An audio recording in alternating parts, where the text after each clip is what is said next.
semuanya.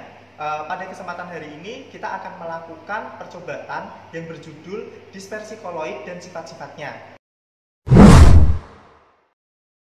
Yang pertama adalah etanol atau alkohol, kemudian AgNO3, gelatin, ada FeCl3, NaCl, gom Arab atau PGA, dan yang terakhir adalah sodium alginat. Percobaan yang pertama, kita akan melihat efek Tyndall dari koloid. Nah, untuk larutan yang pertama, kita gunakan adalah NaCl. Kemudian NaCl kita lewatkan cahaya. Nah, pada NaCl ini tidak terbentuk efek Tyndall karena NaCl ini merupakan larutan, bukan koloid. Yang kedua, kita melakukan percobaan pada FeCl3. Di sini kita beri cahaya.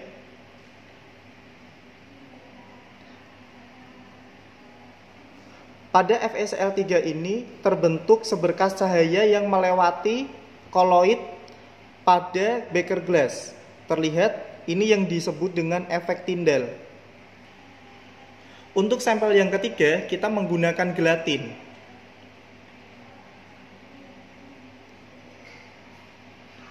Di sini terlihat gelatin juga mengalami efek Tyndall. Walaupun dia terlihat jernih, tetapi gelatin ini merupakan koloid, di mana terbentuk seberkas cahaya yang lewat pada beker glass. Pada percobaan berikutnya, kita akan melakukan uji sifat alir pada koloid.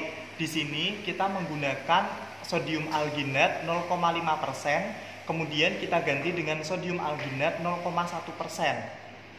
Caranya, kita masukkan sodium alginat ke dalam buret 25 ml, kemudian kita alirkan secara penuh dan kita ukur waktunya.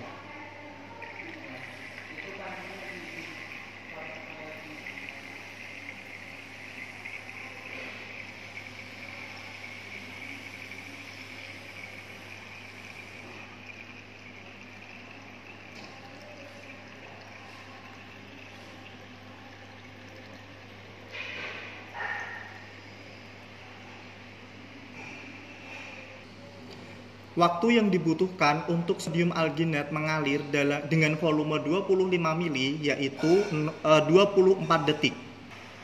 Kemudian pada percobaan yang sama kita lakukan pada zat gelatin atau pada sampel gelatin. Kita alirkan pada buret, kemudian kita hidupkan stopwatch. Kita lihat waktu alirnya.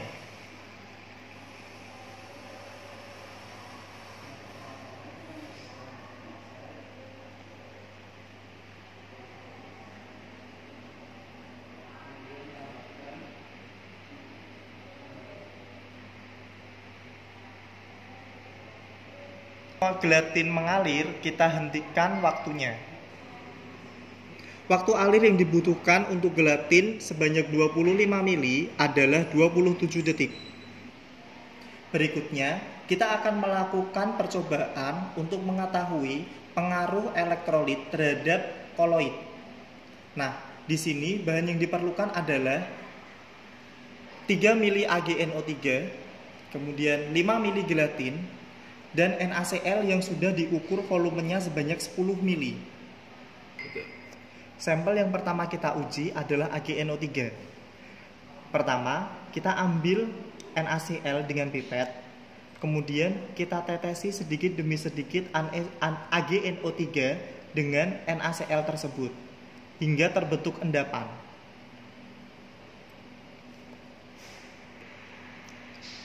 Saat AgNO3 sudah membentuk endapan, kemudian kita ukur untuk volume NaCl yang diperlukan. Di sini terlihat volume NaCl-nya adalah 0,2 ml.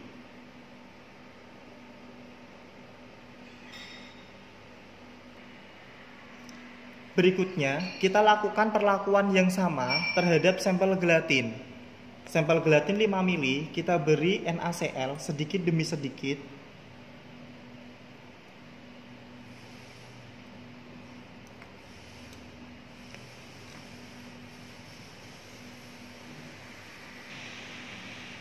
Setelah gelatin terbentuk endapan, ini terlihat endapan putih, koloid putih. kita ukur untuk volume NaCl yang dibutuhkan. Di sini terlihat volume NaCl adalah 8,4. Kemudian percobaan berikutnya adalah kita akan melihat pengaruh alkohol terhadap koloid. Untuk bahan yang kita gunakan, yang pertama adalah 5 mili PGA atau gom Arab, kemudian 5 mili FeCl3, dan etanol yang sudah kita ukur 10 mili. Pertama, pada sampel PGA, kita beri sedikit demi sedikit etanol hingga terbentuk endapan.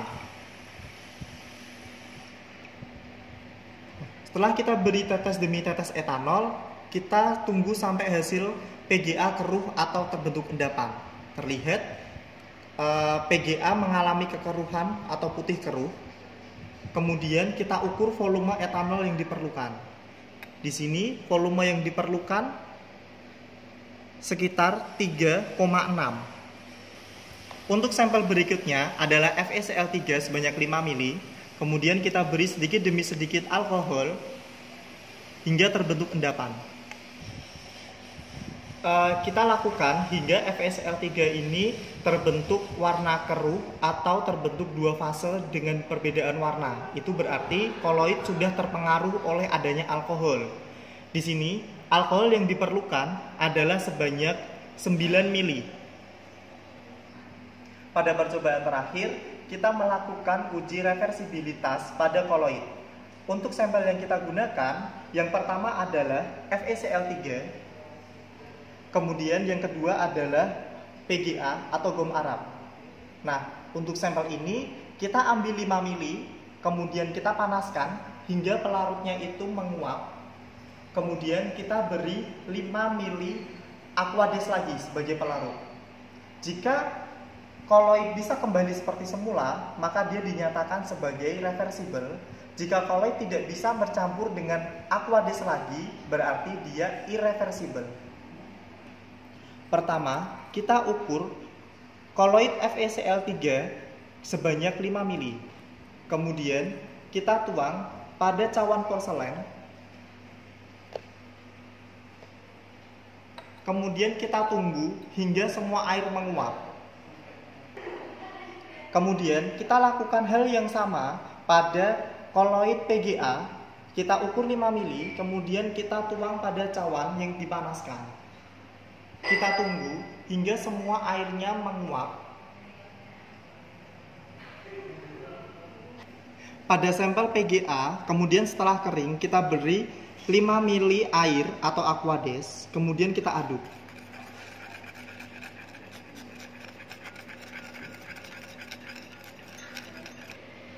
Setelah kita campur, di sini terlihat bahwa untuk PGA dia bisa kembali lagi ke menjadi koloid.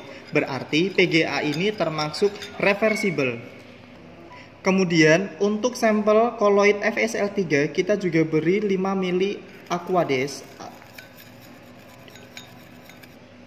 Setelah kita beri aquades, di sini terlihat bahwa FeCl3 tidak bisa menyatu kembali dengan aquades. Di sini terlihat adanya endapan-endapan hitam, yaitu sisa dari FeCl3. Berarti FeCl3 ini merupakan koloid yang bersifat irreversible. Baik, inilah serangkaian percobaan dispersi koloid beserta sifat-sifatnya. Sekian dari saya, terima kasih.